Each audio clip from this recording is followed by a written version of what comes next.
Halo guys, balik lagi dengan Bang Cupu FPV. Di video kali ini kita nggak bakal terbang guys, tapi saya mau membahas tentang drone terbaru saya DJI Avata kedua. Jadi saya udah bikin beberapa konten tentang DJI Avata kedua ini ya, baik dari impresi awal, terbang, terus juga tutorial buat pemula yang belum pernah nerbangin drone juga udah pernah bikin. Dan di video kali ini saya mau ngebahas apa aja impresi saya setelah menerbangkan DJI Avata kedua ini selama kurang lebih hampir seminggu lah ya. Jadi udah beberapa kali terbang, baik yang saya rekam atau juga saya nerbangin iseng. Jadi saya udah bisa dapat beberapa poin yang saya udah catat dan kumpulin dan mau saya sharingin ke teman-teman, siapa tahu berguna ya. Oke, kita bakal coba keluarin aja ini ya. Ini dari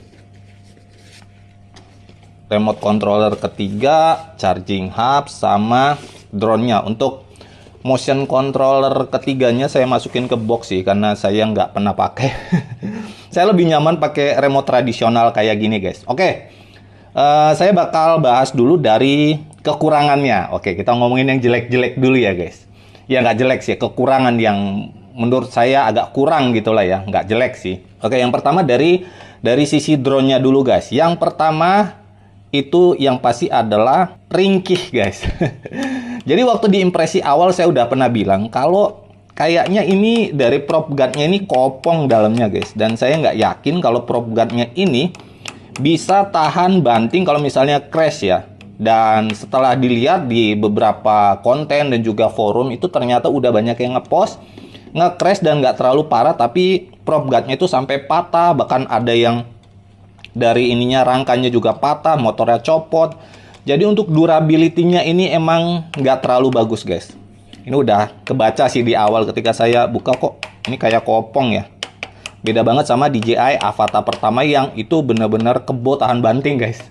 Mau nabrak nyungsep Avata 1 saya dulu nyungsep berkali-kali tetap aja mulus, nggak ada kenapa-kenapa ya. Pernah jatuh juga di semen juga nggak kenapa-kenapa juga. Selama gimbalnya nggak nabrak batu aja. Kalau nabrak batu ya apes sih itu.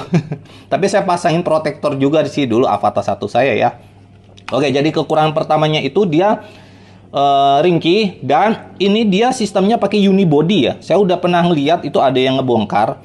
Ternyata kalau dibagi, dilepasin semua ini jadi dua part, yaitu di bagian rangka sini sama body di atasnya ini termasuk prop guard-nya guys. Jadi kalau misalnya patah prop guard-nya ini, kalian harus ganti satu body karena ini dia sistemnya unibody ya.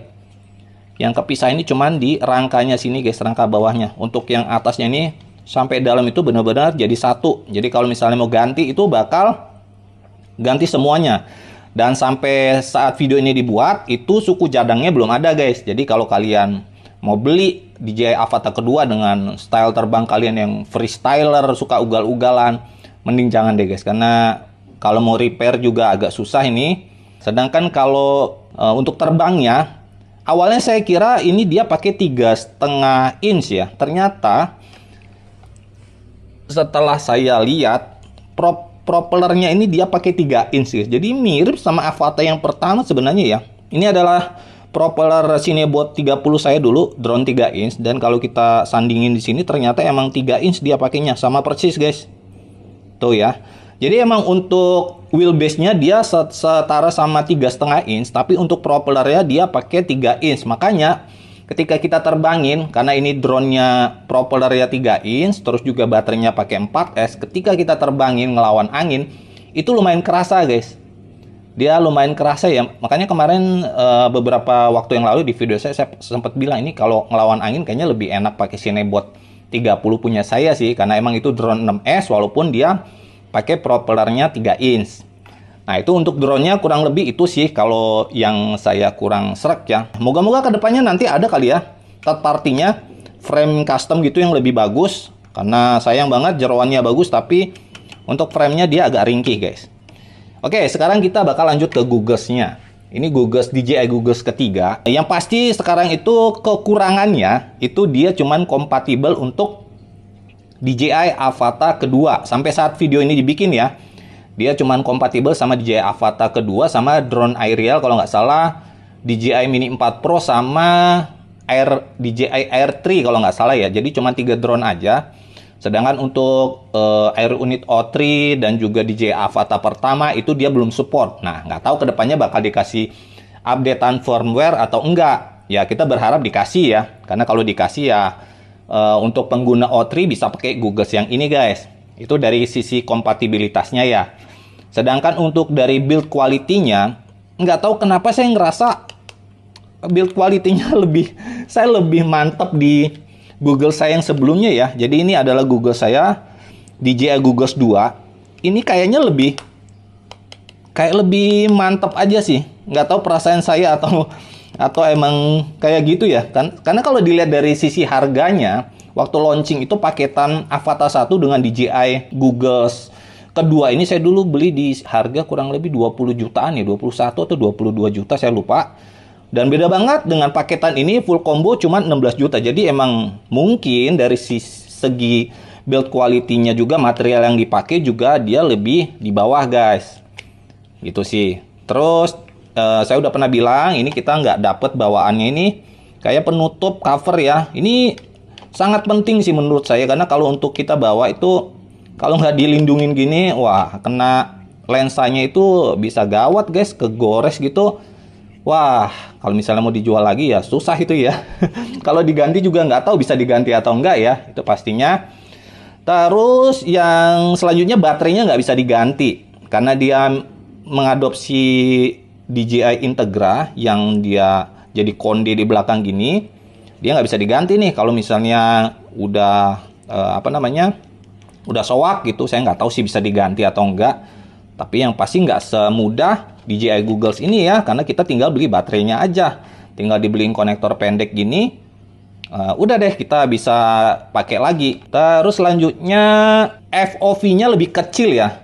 Kalau saya sih terus terang lebih suka sih FOV yang lebih kecil karena lebih fokus. Ini untuk DJI Google kedua ini dia FOV-nya lebih lebar, field of view-nya lebih lebar. Jadi kalau ngeliat ke pinggir-pinggir gitu agak susah guys. Kalau ini kayaknya sih walaupun lebih kecil tapi lebih pas sih. Jadi bukan kekurangan tuh malah ya, jadi kelebihan ya. Tapi buat yang suka lebih lebar, DJI Google 2 ini lebih lebar guys. Ini FOV-nya kalau nggak salah sama dengan Integra ya. Kebenaran saya Integra cuman nyicip doang sih, nggak punya. Jadi pernah nyicip doang punya teman.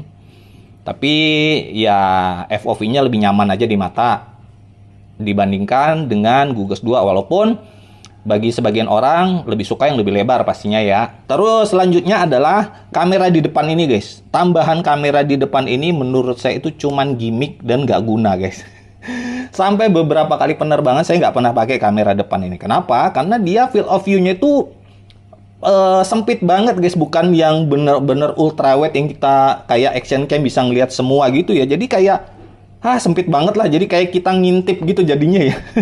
Kalau mau ngeliat tangan sendiri aja mesti ke atas gini guys. Wah itu susah banget dan ini kayaknya cuman gimmick doang, nggak terlalu berguna dan nambah-nambahin biaya produksi aja sih menurut saya, nggak guna juga sih buat pilotnya ya. Untuk kekurangan mungkin itu aja sih ya. Selanjutnya kita mau ngebahas tentang remote. Nah kalau remote-nya ini pendapat saya pribadi saya nggak nemu minus sih ya. Apa ya minusnya, kalau disuruh kasih minusnya apa ya? Oh, secara kompatibilitas doang sih guys. Jadi untuk saat ini sampai video ini dibuat, kompatibilitasnya ini cuman bisa ke DJI Avata kedua. Sebenarnya kalau misalnya bisa dipakai di Air Unit O3, remote ini bakal saya pakai buat drone-drone custom saya guys. Karena terus terang, remote ini sangat enak banget guys. Gimbalnya enak, terus juga ringan. Untuk ringan ini mungkin karena dia konektivitasnya itu koneknya nggak ke drone langsung ya. Jadi kalau kalian beli itu pairingnya itu bukan ke drone guys, tapi pairingnya itu adalah ke Google 3 ini. Jadi dia konektivitasnya ke Google bukan langsung ke drone, makanya nggak ada antena lagi guys.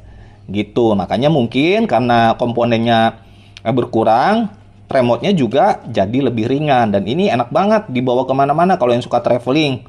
Tapi nggak tahu kedepannya apakah dia bisa support ke Air Unit O3 atau nanti dia ngeluarin Air Unit O4 dan nggak bisa support O3, kita nggak tahu ya. Kita lihat aja ke depannya. Tapi overall minusnya cuma di kompatibilitas doang. Kalau lainnya saya suka guys, gimbal, ringan, terus juga nggak ada antena yang annoying.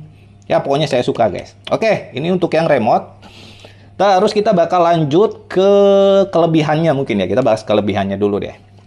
Masa yang jelek-jelek aja yang kita bahas ya. Kita bahas yang kelebihannya juga. Untuk kelebihan, kualitas gambarnya ini menurut saya untuk saat ini ya terbaik. Aeronet O4 ya. Kualitas gambarnya itu saya beberapa kali bilang mungkin lebih bagus daripada GoPro sih menurut saya ya. Tapi debatable sih ya. Kalau misalnya lebih bagus daripada ini, itu bisa. Pasti ada yang ngebantah, ada yang setuju, ada yang ngebantah juga. Tapi buat saya, ini adalah kamera FPV terbaik untuk saat ini ya. Sampai video ini dibuat.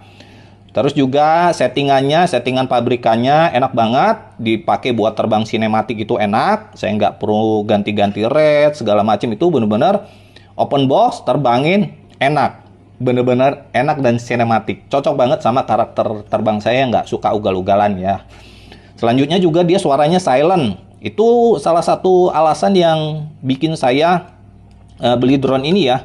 Karena kebanyakan drone sekarang itu nggak tahu kenapa latah semua itu keluarnya tipenya pusar semua guys. Jadi baling-balingnya ngadep ke bawah gini ya. Dan itu bikin suaranya itu berisik banget dan denging kayak tawon. Dan itu mengganggu banget buat saya sih. Apalagi kalau misalnya kita terbang di keramaian itu pasti bakal jadi pusat perhatian ya. Apalagi kan bocil-bocil tuh ngeliat, wah terbang drone, wah diikutin sana sini ya. Karena berisik gitu yang nging gitu.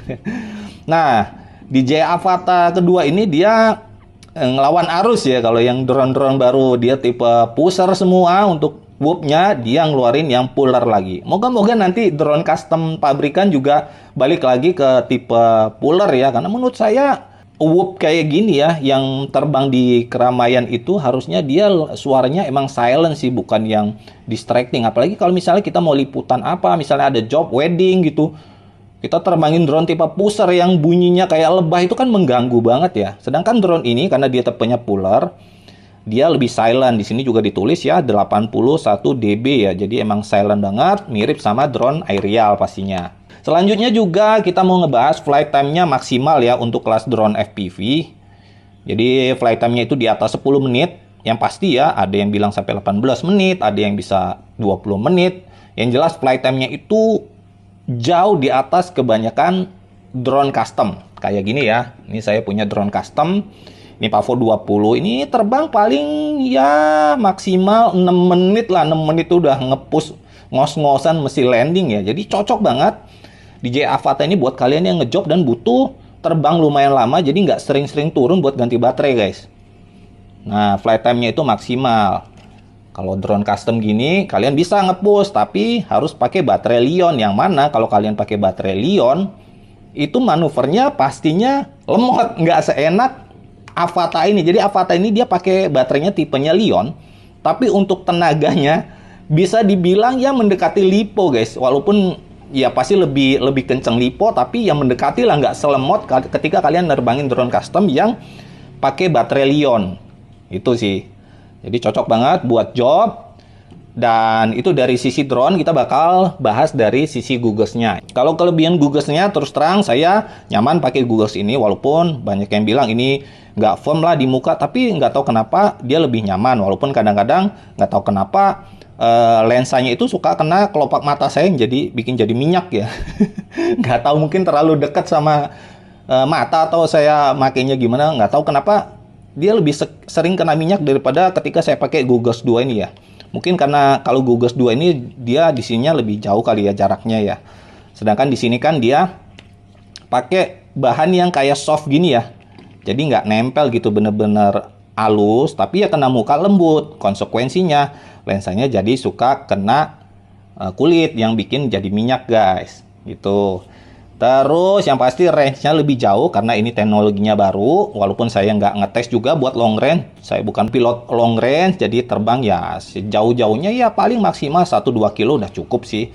Kalau mau terbang lebih jauh saya lebih suka aerial yang flight time-nya juga lebih lama juga gitu kan. Lagian kalau kita nerbangin drone FPV terbang jauh itu nggak mungkin juga kita ngambil efek buat manuver-manuver gitu kan. Kelebihannya drone FPV kan emang kita bisa manuver-manuver deket-deket. Kalau kita long range kan pasti terbangnya tinggi gitu kan. Itu kalau saya sih. Selanjutnya kita mau ngebahas apa? Oh ini remote ya. Terakhir ini remote. Kelebihannya itu tadi saya udah bilang, kekurangannya cuman di kompatibilitas. Selebihnya saya suka banget dari gimbal. ringan, terus juga portable, kalau mau dibawa itu ringkes banget. Dan saya tunggu ini moga-moga bisa kompatibel sama Air Unit O3 ya, karena saya drone custom ada beberapa yang pakai Air Unit O3. Kalau misalnya nggak bisa kompatibel, dia ngeluarin Air Unit O4 lagi, ininya nggak bisa kompatibel, ya terpaksa saya jual guys. Karena saya suka sih sama remote-nya dibandingkan sama remote boxer saya ini ya. Nih boxer saya ini remote drone hobi sih. Jadi kalau kalian mau pakai buat traveling, jalan-jalan, aduh ini painful banget guys. Ini selain berat, dibawanya juga menu-menuin tempat. Walaupun tombol-tombol, fungsi, dan gimbalnya itu enak. Kekurangannya cuma di portabilitasnya doang. Tapi kalau untuk main ke lapangan nggak ada masalah ya. Misalnya mau mabar sama teman-teman, kita bawa mobil gitu, nggak ada masalah. Tapi kalau untuk jalan-jalan, aduh, jangan deh yang ini guys, kegedean ya. Oke, sekarang kita bakal ngebahas ya.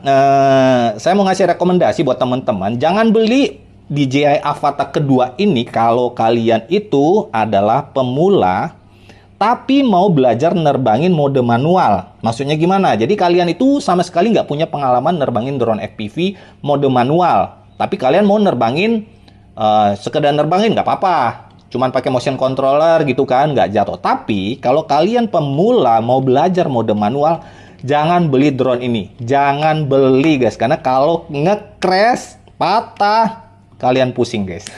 Kalau kalian pemula mau belajar nerbangin manual, seperti di konten-konten saya sebelumnya, kalian mulai dari drone-drone kecil kayak gini guys. Mau Bula 6, mau Bula 7, mau Bula 8, kalian mulai dari situ dengan remote custom.